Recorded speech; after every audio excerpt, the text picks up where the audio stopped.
स्वागत है किरण paramedical classes में। आज हमने शुरू किया है। मैंने टारगेट रखा था कि आपको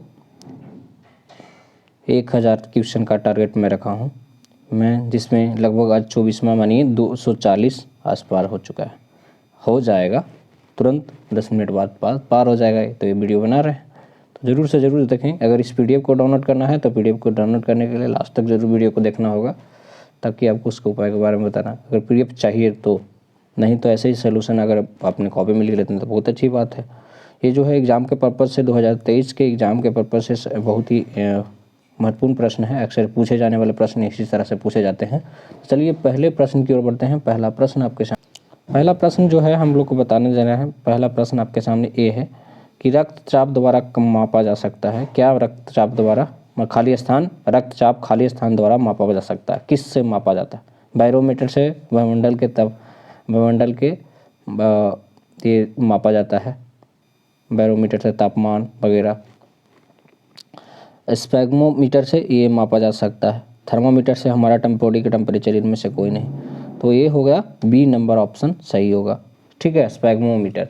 यूनिट ऑफ इसको मापने के बाद हम लोग क्या एक कौन से यूनिट से इसको सूचित करते हैं? तो आप लोग को पता होगा कि अगर मापते हैं, किसी को हार्ट बीट माप दिए तो बोल दिए कि 120/80 है, मान लिया जाए 120/80 मान लिया जाए, तो 120/80 जो है क्या है तो इसको हम जब भी मापते हैं तो mmHg के रूप में मापते हैं। ठीक है, मिलीमीटर ऑफ मरकरी के रूप में मापते हैं।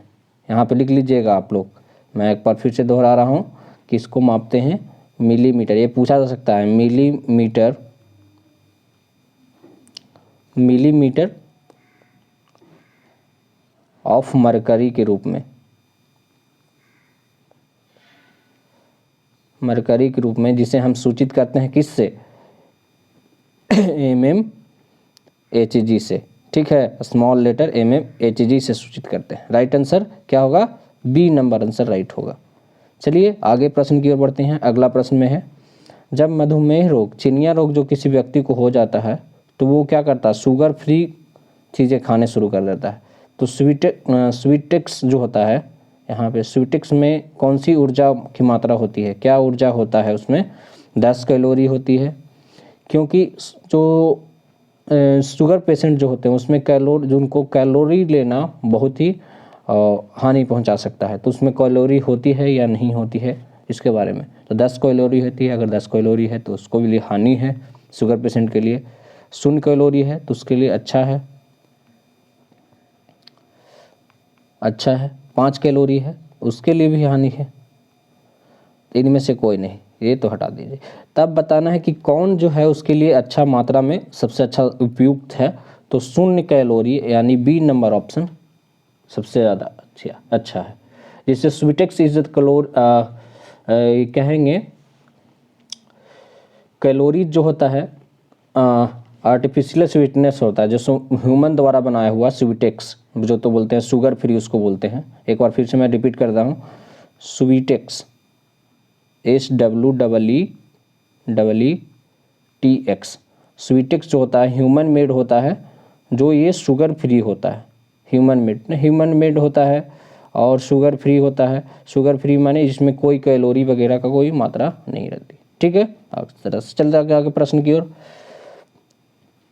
देखिए, प्रकाश संश्लेषण के दौरान मुक्त ऑक्सीजन कहाँ से आती है? जो ऑक्सीजन जो आती है, मुक्त ऑक्सीजन कहाँ से आती है? कार्बन डाइऑक्साइड से आती है, वायुमंडल से आती है, क्लोरोफिल 2 के ब्रेक से आती है। क्लोरोफिल जब टूटता है तो ब्रेक डाउन से उसका आता है या पानी से आता है। तो किस तरह से प्रकाश संश्लेषण के दौरान मुक्त होता है ऑक्सीजन? तो ये जब भी ऑक्सीजन मुक्त होगा तो ये कार्बन डाइऑक्साइड से नहीं होगा, वायुमंडल से तो मिलता नहीं है, क्लोरोफिल के ब्रेक डाउन से हो सकता था, लेकिन ये पॉसिबल नहीं है, ये पानी से सिर्फ मिलता है। जब क्या होता है, जब क्लोरोफिल जो होता है ये जब प्रकाश संश्लेषण की क्रिया करती है तो पानी मुक्त करता है, तो उसी से हम लोग को स्वस्थ ऑक्सीजन हम लोग को मिलता है। ये नहीं, ना कि ये जो वायुमंडल में ऑक्सीजन प्रेजेंट है। अगर वायुमंडल में प्रेजेंट रहता तो कहीं ना कहीं आग लग जाती। ठीक है, जंगलों में आग सबसे ज़्यादा लगता है, ये सब सारी चीज़ें होते रहती, लेकिन जो है ये पानी से प्रेजेंट होते हैं। ठीक है। अगला जो है प्रश्न चौथा नंबर, ग्लूकोज हमारे शरीर में किस रूप में संचित होता है? वसा के रूप में, ग्लूकाइन कोजन के रूप में, ग्लूकोज के रूप में, इंसुलिन के रूप में। ये कभी नहीं होगा इंसुलिन के रूप में हमारे जो ग्लूकोज होते हैं ये होते हैं, प्रेजेंट होते हैं, नहीं संचित होते हैं, नहीं। ग्लूकोज के रूप में हो सकता है, वसा के रूप में नॉट पॉसिबल, ठीक है। फैट के रूप में नहीं पॉसिबल है, ठीक है। ग्लूकोजन और ग्लूकोज के रूप में हो सकता है। ये हमारे शरीर में ग्लूकोज एक फ्यूल की तरह काम करता है। जो ग्लाइकोजन जो है ये हमारे शरीर में ग्लूकोज क्या करता है, एक फ्यूल की तरह काम करता है। ग्लूकोज है तब तक हम चल रहे हैं। जैसे इंजन में क्या है कि आप लोग फ्यूल डाल देते हैं तो चलता है, नहीं डालते हैं तो नहीं चलता। जिस तरह से हमारे शरीर को ग्लूकोज की ज़रूरत है, ग्लूकोज रहेगा तो हमारा शरीर जो है अच्छा से वर्क कर पाएगा। अब इसमें बोल रहा हूँ कि ग्लूकोज काहे क्यों नहीं ऑप्शन हुआ। ग्लूकोज हमारे शरीर में, तो ग्लूकोज कह रहा है कि ग्लूकोज जो है हमारे शरीर में, तो ग्लूकोज कह ही रहा है, ग्लूकोज कह ही रहा है, तो इस हमारे ये सब जो है ग्लूकोज का है ऑप्शन हो जाएगा नहीं, राइट, गलत आंसर हो जाएगा। तो बी नंबर ऑप्शन होगा। अब इसका भी प्रोसेस मैं बता देता हूँ कि जब ग्लूकोज को स्टोर करने की प्रक्रिया हम ग्लाइकोजेन कहते हैं, इसको ग्लाइकोजेन कहा जाता है। जब ग्लूकोज को स्टोर किया जाता है, संचित किया जाता है, तो हम ग्लाइकोजन उसे कहा जाता है, ठीक है। तो इस तरह से ऊपर भी दिया हुआ है, तो यानी B number option right answer है। जरूर से जरूर सभी लोग को शेयर कर दीजिएगा।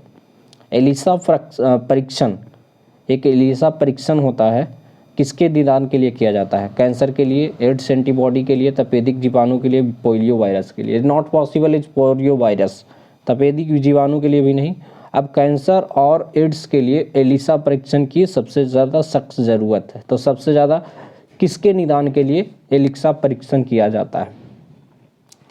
एलिसा जो होता है stand for the linked immune system से होता है। तो कैंसर से कोई रिलेशन नहीं है इम्यूनिटी सिस्टम का, सांस लेने का, ठीक है। तो ये राइट नहीं होगा, ये ख़त्म हो गया। अभी जैसे ही ऑप्शन पढ़ते के साथ ये हो जाएगा, ठीक है। तो बी नंबर ऑप्शन सही होगा, ये नहीं होगा, बी नंबर होगा। क्यों होगा? तो ये जो है एलिसा जो है इम्यूनिटी सिस्टम से होता है। तो एड्स में क्या होता है, हमारा सांस लेने की प्रक्रिया जो होती है वो धीरे धीरे कम होती जाती है, बॉडी का वेट लॉस हो जाता है, और हमारे शरीर के जो हीमोग्लोबिन वगैरह है जो वो कम होने जाते हैं बनना, और हमारे एनर्जी लॉस ज़्यादा होते हैं, बाल झड़ना, ये सब सारी चीज़ें जो है इस तरह से होना शुरू हो जाता है।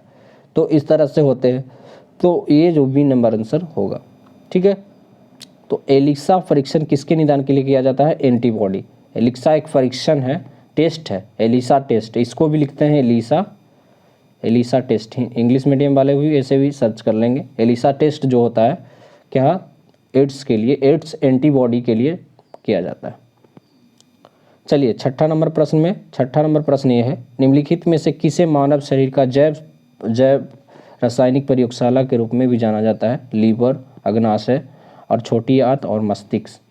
जैव प्रयोगशाला के रूप में किसे मापा जाता है? तो liver is also known as the biochemical laboratory of the human body के नाम से जाना जाता है। लीवर को हम लोग क्या बायोकेमिकल लेबोरेटरी के नाम से जाना जाता है। तो लीवर क्या है, सबसे ज़्यादा ज़रूरी है किस चीज़ में? तो liver perform many essential biological function, such as जो बहुत एसेंशियल, बहुत ज़रूरी चीज़ों में ये फंक्शन करता है हमारे शरीर के लिए। जैसे हो गया डाइजेशन ऑफ ग्रोथ, डाइजेशन मतलब पाचन, और ग्रोथ में लीवर हमारा क्या करता है?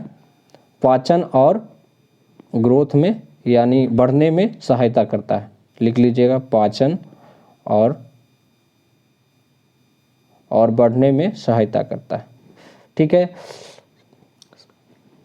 संश्लेषण ऑफ प्रोटीन एंड बायोकेमिकल्स, ये प्रोटीन और बायोकेमिकल का संश्लेषण करता है, ठीक है। बायोकेमिकल का संश्लेषण, प्रोटीन और बायोकेमिकल का संश्लेषण करता है, प्रोटीन और बायोकेमिकल का संश्लेषण करता है, बायोकेमिकल का संश्लेषण करता है, ठीक है। इस तरह से होगा। अगर नहीं पता चला तो मैं लिख देता हूँ, प्रोटीन और बायोकेमिकल का संश्लेषण करता है, सिंथेसिस करता है,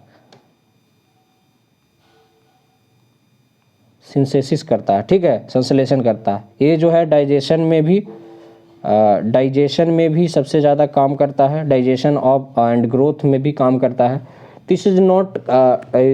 this is also known as the biochemical laboratory and of human body के नाम से भी ये जाना जाता है, तो आपको पता ही होगा। तो यहाँ पे लिखा हुआ है कि जैव प्रयोगशाला के रूप में किसे जाना जाता है, तो लीवर को जाना जाता है। ए नंबर आंसर सही होगा। निम्नलिखित में से कौन सा खाद्य पदार्थ आयरन से भरपूर है? कौन सा खाद्य पदार्थ है जो आयरन से सबसे ज़्यादा भरपूर है? अगर खाते हैं तो आयरन किससे मिलता है? संतरा से, सेब से और दाल से, जिसको चावल से। तो सारी चीज़ें से आयरन मिलता है, चावल से भी आयरन मिलता है और दाल से भी मिलता है, सेब से भी मिलता है, संतरा से में भी मिलता है। अब सबसे ज़्यादा भरपूर मात्रा में किससे मिलता है? तो सेब से मिलता है, यानी apple. Apple is rich source of iron, apple is rich content of iron. इस तरह से iron is a mineral that vitals for the human survival. ये सबसे ज़्यादा होता है ह्यूमन सर्वाइवल के लिए, सबसे ज़्यादा आयरन हमारे शरीर में ज़रूरी होनी चाहिए। इसेंशियल फॉर द ब्लड, जैसे सबसे ज़्यादा ज़रूरी किस चीज़ के लिए है? तो ब्लड के लिए ज़रूरी है ना। और इसेंशियल फॉर द हीमोग्लोबिन के लिए सबसे ज़्यादा ज़रूरी है। प्रोटीन का ट्रांसपोर्टेशन जो होता है ये ऑक्सीजन और इन रेड ब्लड सेल के ये जो होता है आयरन के ही थ्रू होता है, ठीक है। इस तरह से होते हैं। सबसे ज़्यादा ज़रूरी है हमारा शरीर के लिए आयरन। एसेंशियल, सबसे ज़्यादा एसेंशियल यही है, ठीक है। ओके, एसेंशियल का कहने का मतलब यहाँ पे सब ज़रूरी, सबसे ज़्यादा ज़रूरी। रिस्पाइन जो होता है का उपयोग किया जाता है, रिस्पराइन जो होता है इस तरह से का उपयोग किया जाता है। दर्द कम करने में किया जाता है, गठिया के इलाज में, उच्च रक्तचाप को घटाने में, रक्तचाप को कम होने से इससे बढ़ाने में। आज जब जिसका बीपी बढ़ गया उसको घटाने के लिए किया जाता है कि नहीं, ये गलत है। कम हो गया बढ़ाने के लिए, बीपी कभी बढ़ाया नॉर्मल किया जा सकता है, बढ़ाने की कोई ज़रूरत नहीं। उक्त रक्तचाप को घटाने के लिए ये किया जा सकता है। दर्द को कम करने के लिए नहीं दिया जाता है, गठिया को कम करने के लिए नहीं दिया जाता, यानी C number option right answer होगा, ठीक है। इस तरह से 8 नंबर का उक्त रक्तचाप को, हाई ब्लड प्रेशर को लो ब्लड प्रेशर में, यानी नॉर्मल ब्लड प्रेशर में इसे यूज किया जाता है, ठीक है। इस तरह से तो लिख लीजिएगा, उच्च ब्लड प्रेशर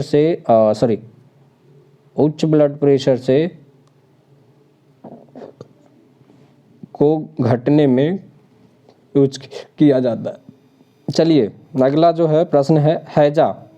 पहले किसी आदमी व्यक्ति को हैजा हो जाता था तो हैजा के रूप में जो हम लोग यूज करते थे मेडिसिन, और उसका जो वायरल जो बैक्टीरिया का खोज किसने किया, इस तरह के इसमें है।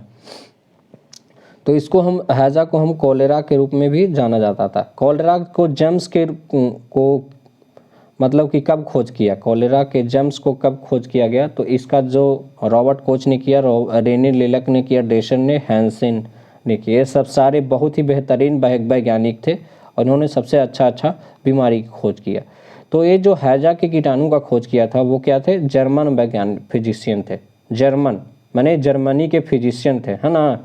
इस तरह से फिजिशियन, है ना। इस तरह से इन्होंने कॉलेरा की खोज जो है 1883 से 1884 के बीच में कर दिया था।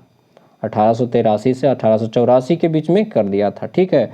इनका नाम क्या था? रॉबर्ट कोच, यानी ए नंबर ऑप्शन रॉबर्ट कोच।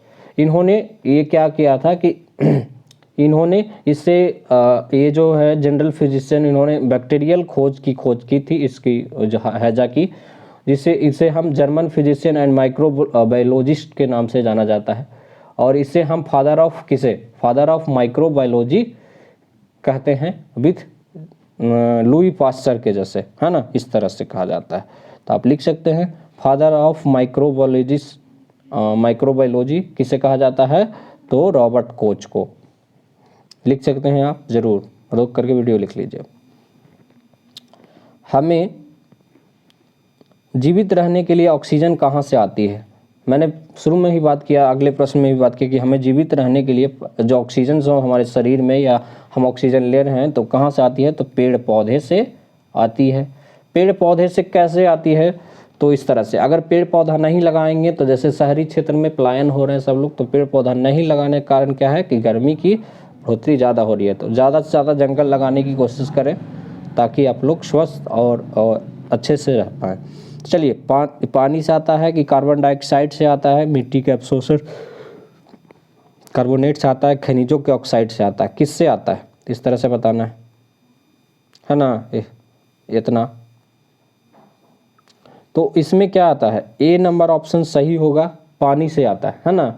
जब पौधे में प्रकाश संश्लेषण की क्रिया होती है तो हमें स्वस्थ ऑक्सीजन मिलती है, किससे, पानी में से, ठीक है। जब रिस्पायरेशन जब होता है पौधे में, श्वसन जब होता है तो क्या होता है, फोटोसिंथेसिस जब होता है तो क्या होता है, हमें स्वस्थ ऑक्सीजन मिलती है, ना कि हवा में प्रेजेंट होता है ऑक्सीजन। इट नॉट पॉसिबल, हवा में कभी भी प्रेजेंट नहीं होता है ऑक्सीजन। जब भी सांस लेती है पौधे वगैरह जो भी है, प्लांट्स, ग्रीन प्लांट्स जो होते हैं, सबसे अच्छा ग्रीन प्लांट्स जो मेन सोर्स होता है ऑक्सीजन का, तो उसका वो ये जो है सबसे अच्छा मेन सोर्स है, रिच कंटेंट है आप ग्रीन प्लांट्स। तो ग्रीन प्लांट्स ज़रूर लगाएं और अच्छे से आपको ऑक्सीजन मिल सकता है। अपन घर के अगले बगले में कहीं पे लगा दीजिए और स्वस्थ ऑक्सीजन का भरपूर मात्रा में अपने अंदर लीजिए। तो थैंक यू वेरी मच, आज के लिए इतना ही, मिलते हैं नेक्स्ट वीडियो में। अगर आप जुड़ना चाहते हैं, PDF डाउनलोड करना चाहते हैं तो आपको डिस्क्रिप्शन बॉक्स में लिंक दिया हुआ है, आप डिस्क्रिप्शन बॉक्स में लिंक में जा करके डाउनलोड कर सकते हैं। अगर किसी तरह की मदद की ज़रूरत है तो आप मुझे इस नंबर पर कॉन्टैक्ट कर सकते हैं। थैंक यू वेरी मच, आज के लिए इतना ही, मिलते हैं नेक्स्ट वीडियो में। तब तक के लिए धन्यवाद, आपका दिन शुभ हो।